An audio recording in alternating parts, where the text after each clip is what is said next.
السلام عليكم، ازيكم حبايبي؟ يا رب تكونوا بخير. اللهم صل وسلم وبارك على الحبيب المصطفى وعلى آله وصحبه أجمعين. يا رب تكونوا في أحسن حال. النهاردة بقى فيديو جديد إن شاء الله يعجبكم.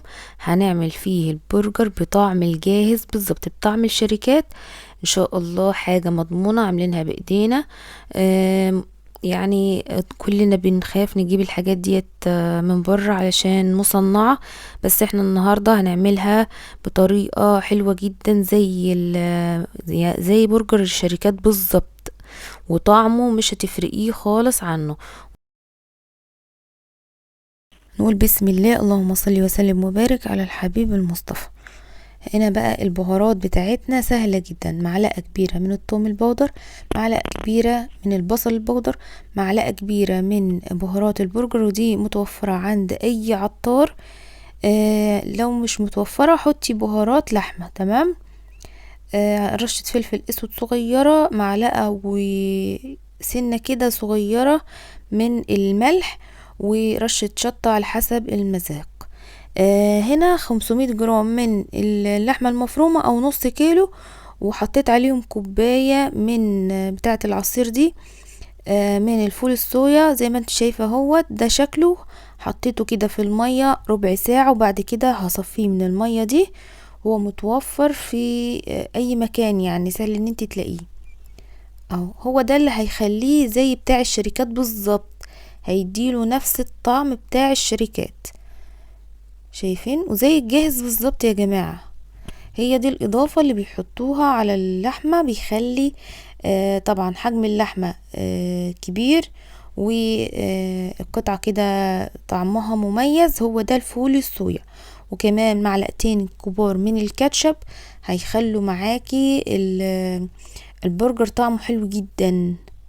تمام. عايزه اقول لكم بقى، احنا هنمسك كل المكونات ديت مع بعض كده، نعجنهم كويس زي كده ما تكوني بتعجني عجين وتدخليها كده في بعضها. تمام. انا هجيب الكبه بتاعتي اضربهم كويس لحد ما كل ده كده يبقى عامل زي قطعه واحده، فيهوش اي يعني اي مكون غريب عن التاني، كله كده يتجانس مع بعضه ويدخل مع بعضه. وهوريه لكم في الاخر. طبعا ما عندكيش كبه بايدك بس هياخد منك وقت كبير، او في مطحنة التوابل بتاعة الخلاط برضو هتنفع تحطي كده يعني جزء صغير بجزء صغير، هتنعمهولك جدا برضو المطحنة بتاعة التوابل بتاعة الخلاط. تمام كده. لو ما عندكيش بقى لا دي ولا دي، امسكي بقى بايدك، بس هياخد منك وقت ان انت تعجنيه كويس. تمام. شايفين بقى انا هنا ضربتها كده كويس في الكبة. طبعا يعني تفضلي تضربي فيها لحد ما بتبان عندك ان هي بقت عجينة واحدة. يلا بقى يا حلوين، اللي ما ضغطش اشتراك في القناة، لو عجبكم الفيديو اضغطوا اشتراك علشان القناة تكبر بيكم حبايب قلبي. هنفضي بقى العجينة بتاعتنا كده من الكبة، وزي ما قلتلك ما عندكيش الكبة دي، حاولي ان انت تعمليها حتى لو في المطحنة بتاعة التوابل. تمام. شايفين بقى انا فضلت اضرب فيها كده لحد ما كلها بقت عجينة واحدة، وكل المكونات بقت نفس الشكل اللي انتوا شايفينه ده، ناعمة جدا. ان شاء الله تجربيه وهيعجبك جدا جدا زي الجاهز بالظبط. هنا بقى انا هجيب كده غطيين زي بعض، بتوع مربى او بتوع علب سمنة، زي يعني ايه زي ما انت عايزة. بس انا استخدمت اللي هو بتاع علبة السمنة ده، هيديك قطعة كبيرة حلوة على قد يعني رغيف العيش بتاع البرجر. مش هتحتاج ان انت تحطي اتنين جنب بعض ولا حاجة، يعني القطعة هتبقى قطعة مالية مركزة كده، وما شاء الله حلوة جدا. شايفين؟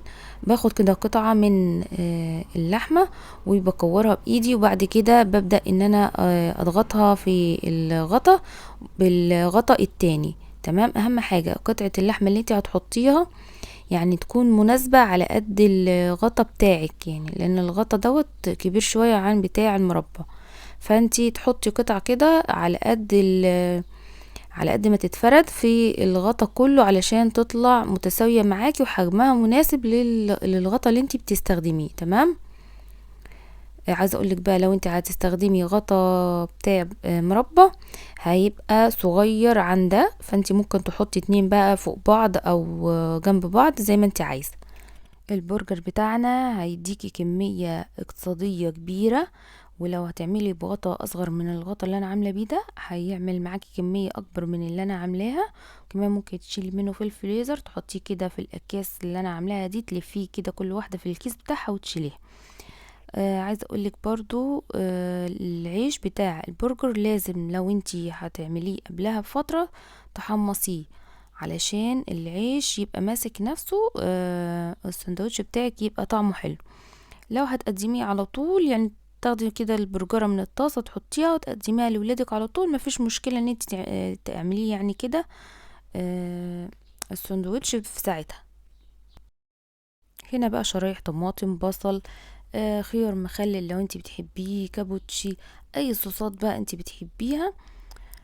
حطيت بقى البرجر بتاعي في التلاجة يرتاح كده 10 دقايق او ربع ساعة، وبعد كده جبت طاسة حطيت فيها معلقة زيت وسخنتها كويس جدا، نزلت كده بالبرجر بتاعي. انا عايزاه ياخد صدمة كده على نار عالية، بعد كده تخلي النار متوسطة. اهم حاجة في الاول يكون النار عالية علشان البرجر ياخد صدمة. تمام، مش بياخد وقت خالص خالص، بيستوي بسرعة. اول ما بيلون كده بتطلعيه على طول. وزي ما قلتلك لو هتقدميه لولادك على طول ممكن ما تحمصيش العيش، لكن لو هتعمليه قبلها بمدة لازم تحمصي العيش بتاعك. تمام، نفس الطاسة كده وحمصيه، علشان على اساس يعني ايه العيش يا بنات ما يبوش مع الصوص بقى والطماطم والحاجات اللي احنا بنحطها جواه ده، يعني يبقى ماسك نفسه حلو. شايفين بقى البرجر بتاعنا لونه تحفة، طعمه يجنن، طعمه زي الجاهز واحلى. عايزاكم بقى تجربوه وتكتبوا لي في التعليقات ايه رأيكم فيه. شايفين جوسي جدا، البرجرة كده مالية مركزها وحلوة. زي ما قلتلك لو هتعملي باي غطا تاني ممكن تحطي 2 فوق بعض او 2 جنب بعض. شايفين بقى ما شاء الله القطعة مالية مركزها كده ومالية الساندوتش. زي ما قلتلك السندوتشات ديت حاجة ترجعلك، اعمليها زي ما انتي عايزة. اي صوص انتي بتحبيه او ولادك بيحبوه حطيه لهم. بيحبوا المايونيز، بيحبوا الخيار المخلل، شرايح فلفل، الجبنة طبعا اللي هي بتاعة البرجر لو متوفرة لازم تحطيها، بتدي طعم وتيست كده عالي. بس صراحة هي مش متوفرة عندي فعملت كده بأقل الإمكانيات، وحاجة كده تفرح الولاد يومين العيد. كل سنة وانتم طيبين. اتمنى ان الفيديو يكون عجبكم، ما تنسوش الاشتراك ولايك في القناة.